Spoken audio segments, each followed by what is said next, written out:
Akkam jirtu hordoftoota keenya nagaan waaqayyoo hunduma keessaniif haa baay'atu. Kana booda kutaatti qoqqoodnee kan isiniif dhiyeessinu macaafa bara ol kaafamuu biyya keenyaa kan jedhu mul'ata qees bal'inaan arganii barreessan isiniif dhiyeessina. Kutaa darbe keessatti akkuma yaadattanii seenaa luba bal'inaa saarkaa isiniif dhiyeessine turre. Seenaa isaanii kan isiniif dhiyeessineef guyyaa irraati jalqabne immoo kitaaba isaanii yookaan mul'ata isaan waaqayyo biraa fuudhanii biyya Itoophiyaaf barreessan isiniif dhiyeessuuf jenneeti har'aa kaanii isa isiniif dhiyeessinaa jechuudha. Kitaaba kana kan isiniif dhiyeessinu boqonnaa lamarraa jalqabeeti. Maaliif boqonnaan tokko yaa namaa maal argita kan jedhu ture, mul'atichi garuu kan jalqaba barreeffame boqonnaa lama irraa jalqabeeti. Kanaaf boqonnaa lama irraa kaanee isiniif dhiyeessina nus jechuudha. Mata dureen isaa ergaa waaqayyoo mul'ataan kenne jedha. Akka kanatti isiniif dubbisa. Yaa waaqayyoo ati maal jettaa?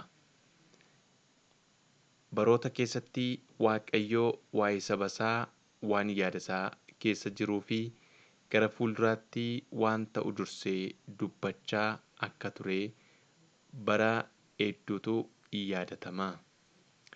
Yaa namaa maal argita jedhee gaafadhee akkan ture waaqayyoon immoo yaa waaqayyoo ati maal jettaa jedhee gaafachuu barbaadeen jira. Deebiin waaqayyoos bara ol kaafamuu kan jedhudha. Barri ol kaafamuu eenyuuf gaaffii jedhuufis abbaan koo deebii kenneera.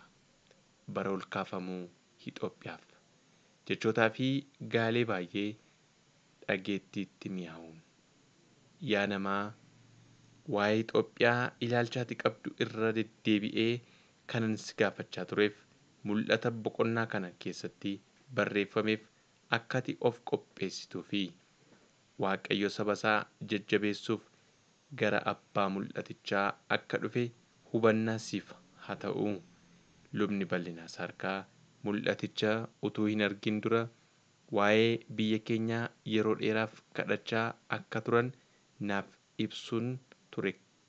Kan isaan waan ta'e hunda tokko tokkoon naaf ibsu eegalan. Bu'aan kadhannaa yeroo dheeraa sun maal ture? Waaqayyos maal jedhee? Saba isaarraa maaltu barbaadama? Gaaffilee jedhaniif ibsa luba bal'inaa itti aanee jiru keessatti deebii ni argattu. Isaanis akkas jedhu. Waa'een biyya koo kan natti dhaga'amu eegalee yeroo ijoollummaa kootii kaaseetu. Dacheen irratti dhaladhee Oromiyaarraa bara dheeraaf isa ture hacuuccaa bittootaa argeera jedhu. Hacuuccaa fi dhiibbaa ani arge keessaa kootti suuta suutaa ifa ba'aa dhufuunsaa natti beekame. Uummata Oromoo irratti inni mul'atu gidirfamuun baay'een na raase. Jechuun waa'ee saba Oromoo roorroo isaan keessa bubbulee natti himuu yommuu eegalan hammam akka gaddan fuula isaanii gurraacharraa sirriitti hubatama. Waa'een saba Oromoo inni isaanitti dhaga'amaa ture dhumni isaa maal ta'a laata? Gidirfamuun saba Oromoo qofarra immoo saba biroorras jira. Gaaffilee jedhaniif lubichi yommuu deebisan dhiibbaan saba Oromoo irra jiru warra kaan irra waan jiru natti hin fakkaatu ture jedhu. Haa ta'uyyuu malee yeroo adda addaa kutaalee Itoophiyaa yeroon ilaalu rakkoon keenya kan biyyoolessaa ta'uu isaan hubadhee jedhu. Ka'umsi rakkoo sanaas dursitoota biyyattii bulchan irraa akka ta'een hubadhee. Sirna bittaa mootummaa Haayile Sillaasee muraasa ta'us nan beeka. Sirna kooministii Dargiis aarsaan kaffalee argeera jedhu lubni bal'inaan. Balaa guddaa fi qiyaama waggaa 17 barrisaa raawwatame jedhu sirni darguu. Bulchiinsi Adwaawii bittaa dargiirra kan wayyu yoo ta'es miidhaa inni Oromiyaarraan ga'ee irra deddeebi'ee haqa mul'ateedha jedhu qees yookaan lubi bal'inaan.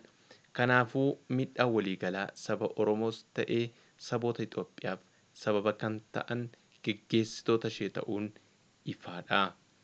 Haaluma kanaan yeroo ammaa sadarkaa mootummaatti waan bilchiinsi gaariin hin jirreef haaromsa tajaajila siivilii yookaan civil service reform geggeeffamaa akka jiru beekamaadha jechuun haqa keessa isaanii deddeebi'uu ibsu. Lubni bal'inaan akkamitti waa'ee Itoophiyaa kadhachuu akka eegalan haala itti fufee jiruun naaseenessanii. Dursee akkuman sitti ibse saba Oromoof Waaqayyoo duratti ciniinsifataan ture.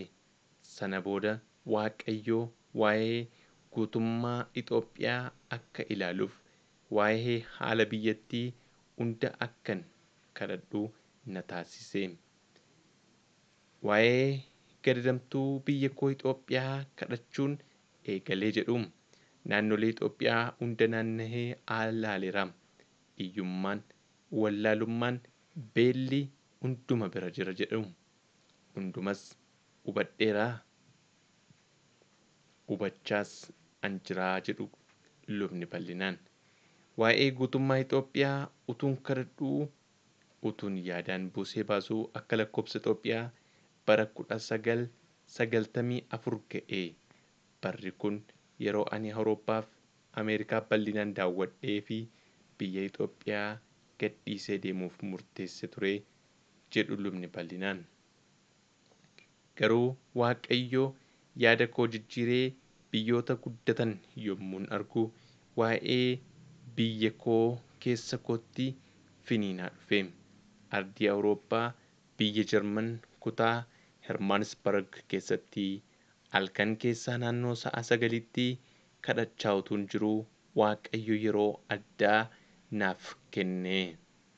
Waa'ee Itoophiyaaf kadhannaan koo ni cime.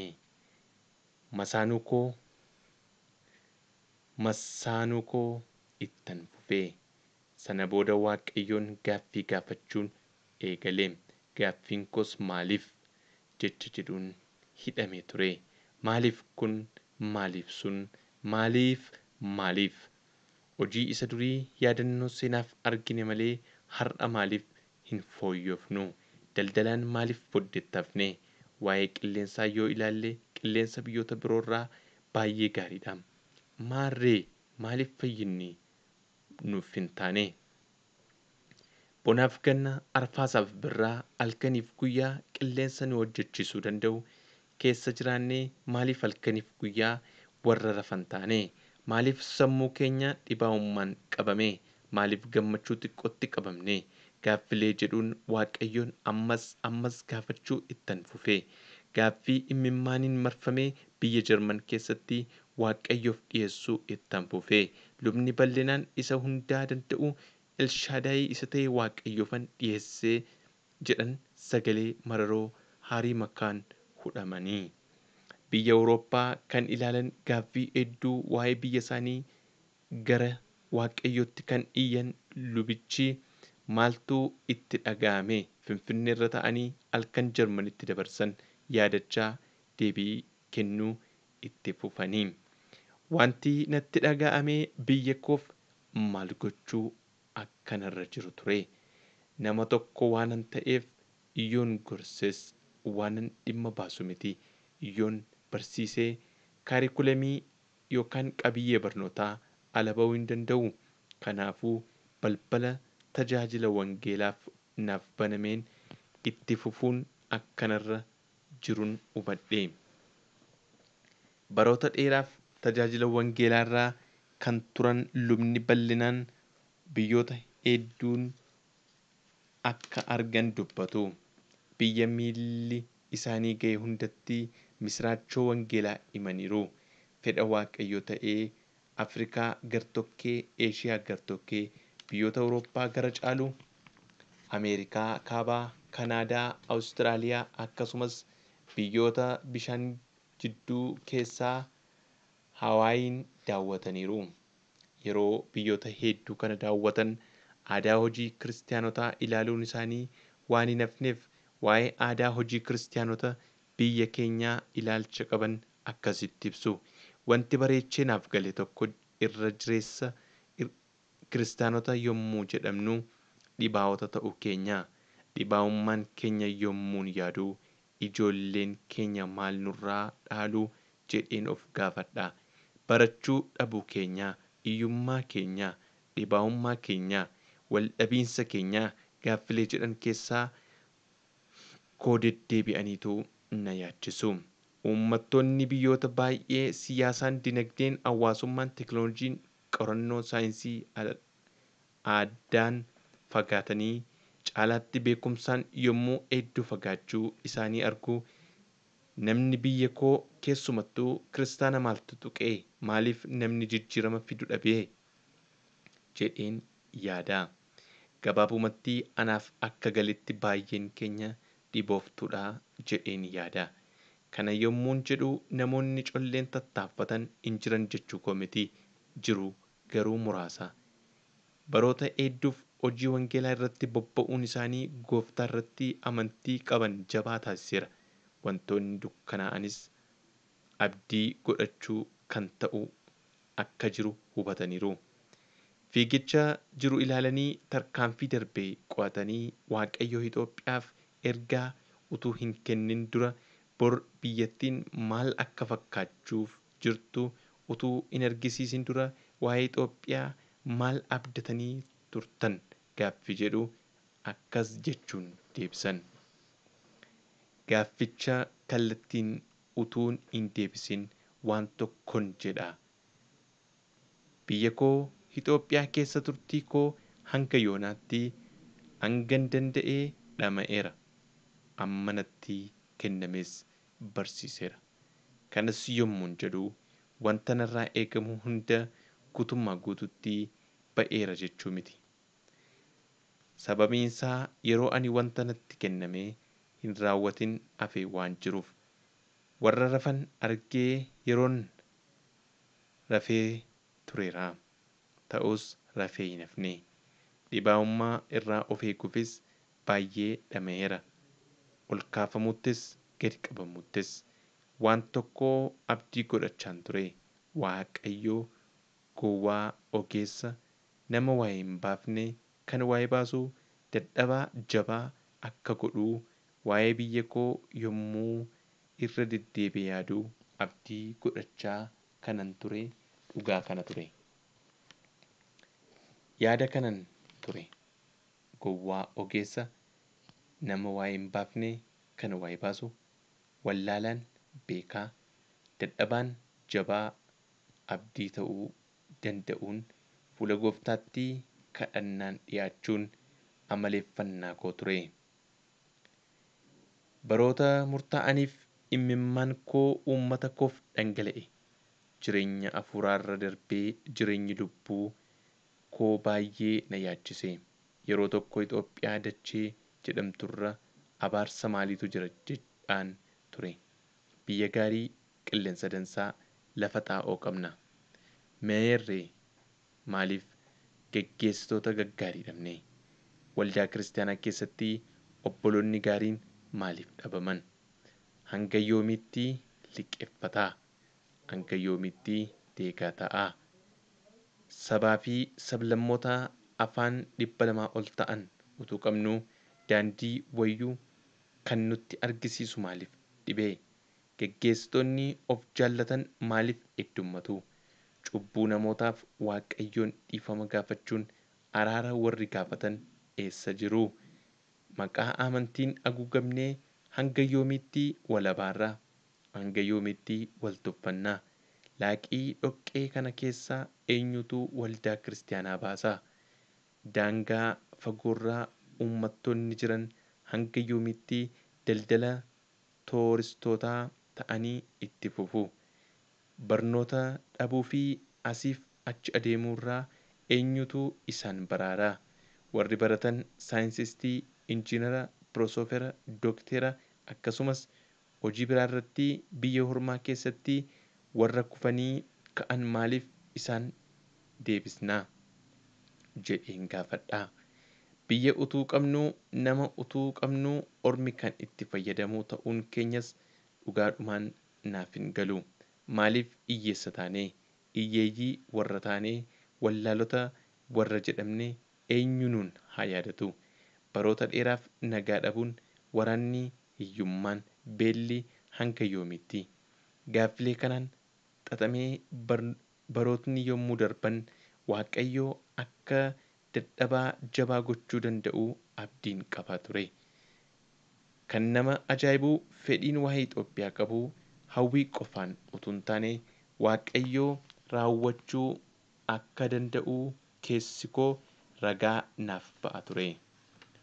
Gowwaa beekaa isa waa hin baafne kan waa'ee baasuu, isa wallaalaa beekaa dadhabaa jabaa Waaqayyo gochuu akka danda'u abdii godhachuun waa'ee biyya koo Waaqa kootti boo'uu ittan fufe jedhu lubni bal'inaan.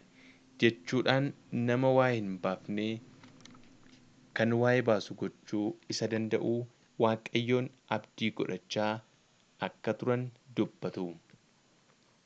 Ijoollummaa isaaniitii eegalanii jireenya uummata Oromoo ilaaluun maaliif jechuu kan eegalan lubni bal'inaan guutummaa Itoophiyaa erga ilaalanii booda immoo gaaffii isaan Waaqayyoon gaafatan heddummachuun xumurri isaa maal ta'aa laataa?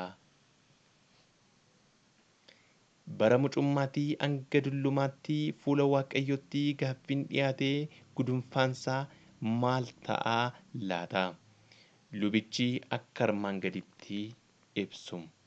Gaaffilee kana fakkaataniin Waaqayyoon utuma kadhadhuu waggoonni hedduun lakkaa'amanii. Siwiidiniin yeroon turee wanti baay'ee nama ajaa'ibsiisu tokko na mudate. Innis manneen barnootaa 6 utuun daawwachaa jiruu daa'imman waggaa 5 mana barumsaa jiran Itoophiyaa jechuun maal jechuudha jedheen gaaffii gaafadhe. Isaanis hongee, beelaa, gogiinsa, doofaa kan waraana jaallatu jedhanii naaf deebisanii. Egaa daa'imni illee hanga akkas nuun jettutti kan geessise maali jedheen of gaafadhe. Yeroon kadhadhu hundumaa iji koo naannoo Itoophiyaarraa, naannoo bo'ichaa fi ciniinsuun koo daangaa hin qabu ture. Kun hundumtuu erga ta'ee booda biyya Jarmanitti tajaajilaaf affeerameen deeme.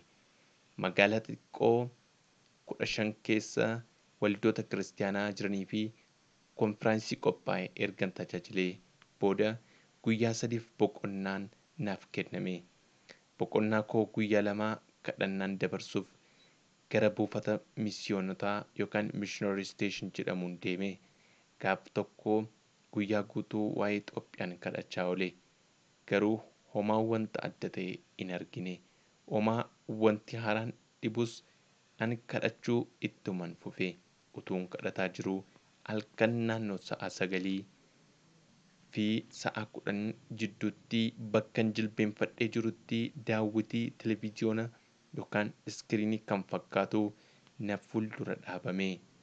Daawwiticha irratti kaartaa Itoophiyaa duriitu jira. Bara jireenya kootti mul'atan argee hin beekneen argaa akkan jiru waanan hubadheef calliseen ittan fufe.